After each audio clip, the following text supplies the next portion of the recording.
Hi there, it's Rob here from Jim's Inn. I hope you're well. Welcome to part 2 of this Stopping Having Cravings.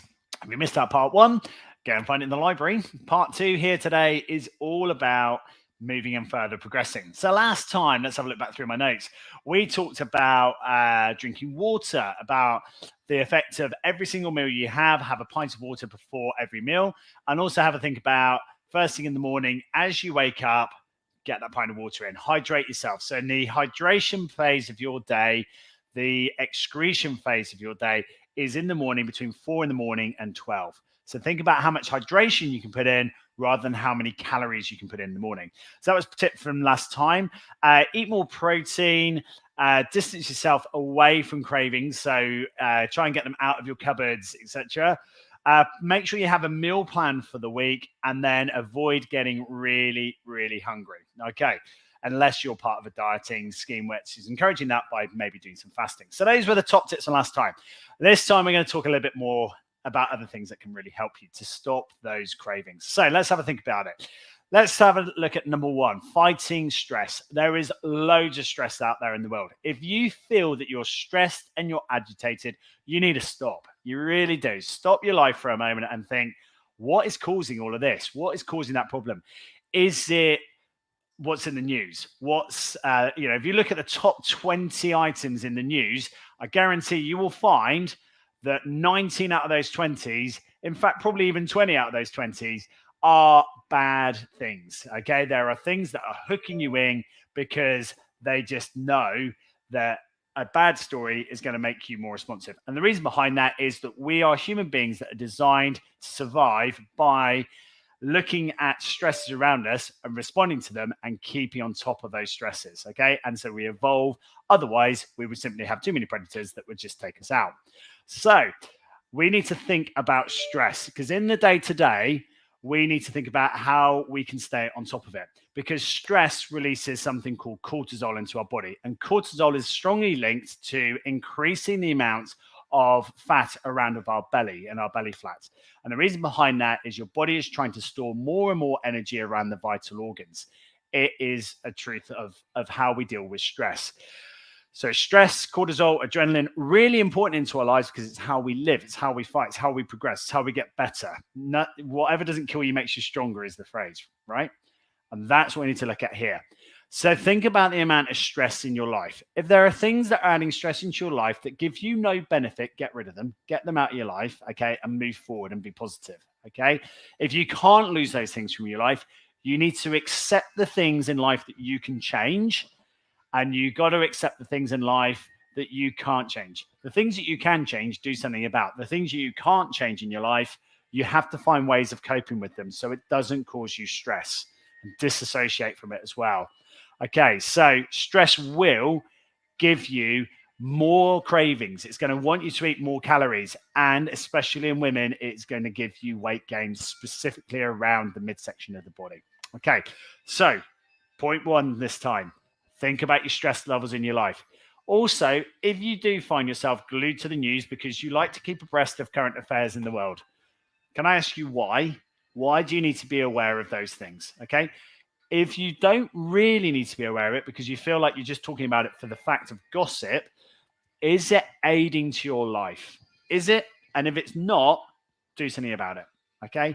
You can always catch up with the news headlines. You can just flick through and see what's going on in the world. And if you feel like you need to then catch up with a bit more detail, maybe check into that a little bit more.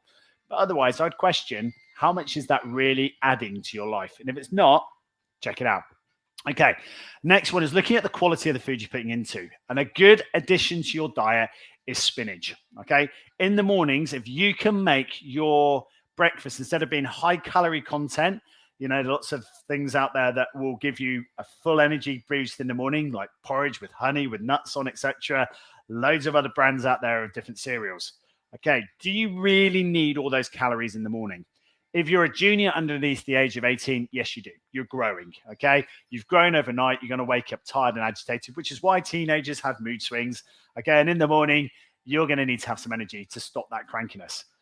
But if you're an adult, how much do you really, really need? And if you're trying to lose a bit of weight because you gained a bit of weight over Easter or whatever it is, or over the seasons, over the festivities, Christmas, your birthday or whatever, Question, do you actually need all that food coming in? If you don't, maybe think about having spinach in the morning, or broccoli or carrots or something that's fresh, come out the ground, is wholesome. Okay, it's going to give you a lot of water in it as well. But all of those foods that I've just mentioned there, they're high in fiber. They're going to make you feel full, and they're going to get you ready for the day if you really feel like you need them. The next one is massive. This is the biggest growth market in the fitness and health industry at the moment, and it's called sleep.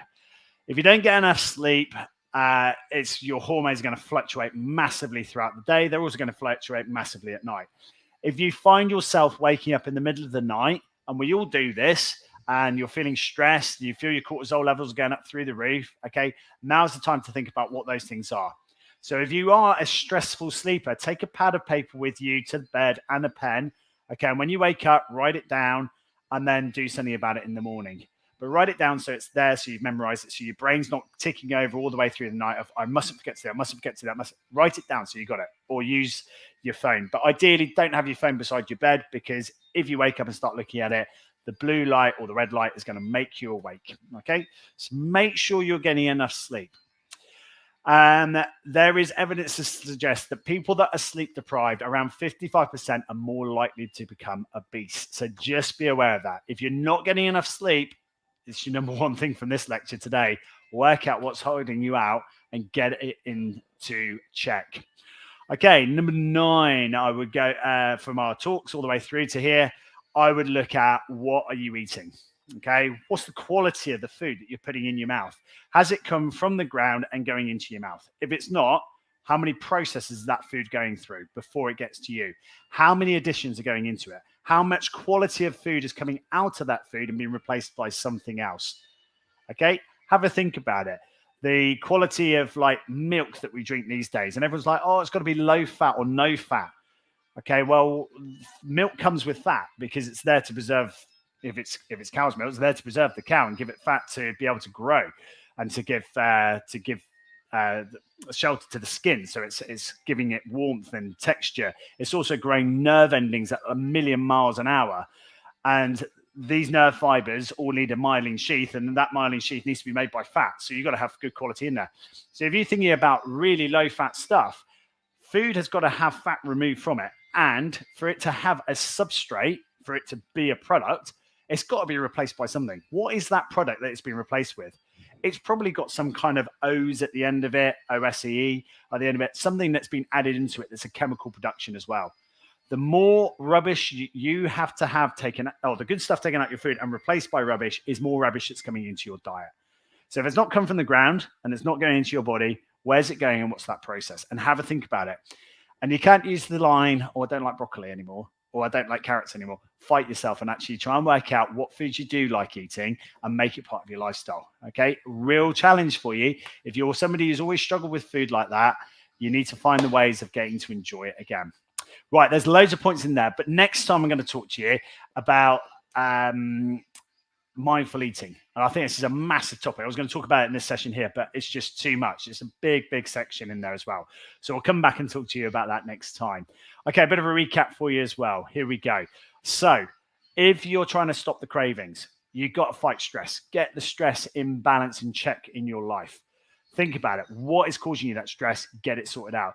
Think about the quality of nutrient that you're adding into your life at breakfast. Okay, get the nutrient level up there. So things like carrots, spinach, broccoli, those types. Celery is a cracking one. Celery's got 14 anti-inflammatory properties in it. So if you struggle with knee, joint, muscular problems, that's a cracking one to add into your diet. Get loads of sleep. Get, importantly, amount of sleep into your body. Key hours for me, and I always say this to people, is between 11 and midnight and 4 and 5 in the morning. Okay, those are really key important times. And if you're a shift worker, you need to rebalance your rest of your week and the rest of your 24 hours so you get a good night's sleep in there as well. Okay, eat quality food. Okay, and then come back and join me next time because we'll talk a bit more about mindful eating. I hope you've enjoyed that. Please do get in contact if I can help. If that was useful for you, please give me a hashtag live. Loads of comments coming up already. Thank you so much.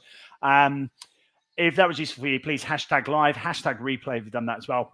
Please get in contact as well. If I can help you, your company, your business, please let me know how we can help, because It's a big world out there. There's lots of fatty information out there, and I just want to help you bust out all the myths out the industry. So thank you so much for joining me. I'll see you next time. Mindful eating, come and join me. Cheers. Take care. Pint of water.